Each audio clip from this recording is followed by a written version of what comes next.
यह है एक स्पेक्टिकल्ड कोबरा और इस वक्त ये रुकने के मूड में नहीं है।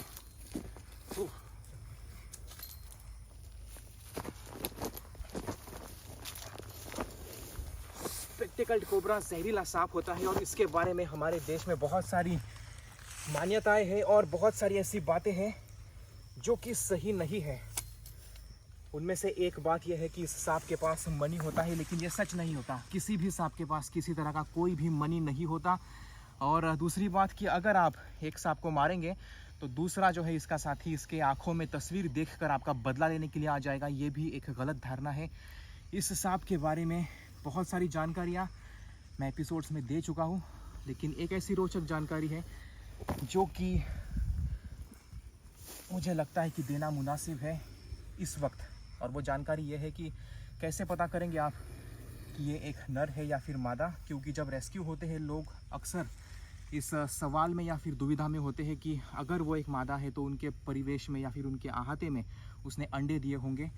तो पता लगाने का एक तरीका है सांप का आकार, अगर ये काफ़ी लंबा है तो फिर वो एक मादा होगी, और अगर नर है तो फिर उसका आकार इतना ज़्यादा बड़ा या फिर लंबा नहीं होता। स्पेक्टिकल्ड कोबरा अगर 20 साल की उम्र तक जी जाए तो ये करीब 7 फीट तक भी बड़ा हो सकता है, लेकिन ऐसा बहुत कम ही होता है। तो चलिए इस सांप को अब मैं सुरक्षित एक जंगल में आज़ाद करूंगा जहां पर इंसानों से इसकी भिड़न ना हो।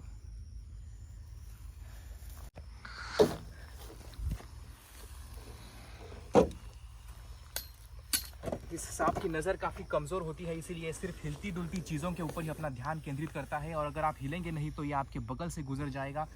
और मैंने अपने पैर को हिलाकर इसका ध्यान अपने पैर की तरफ आकर्षित किया, जिसकी वजह से मैं इसे बड़ी आसानी से इस जार के अंदर डाल पा रहा हूँ।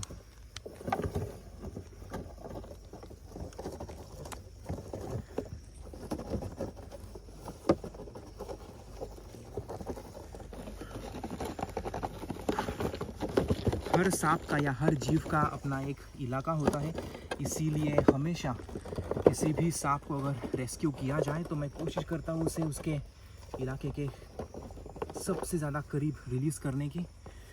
और ऐसा करना ज़रूरी होता है क्योंकि वो अपने इलाके से वाकिफ़ होते हैं। अगर हम उसे दूर कहीं आज़ाद करेंगे तो उसके भटकने के या फिर मरने के आसार ज़्यादा होते हैं।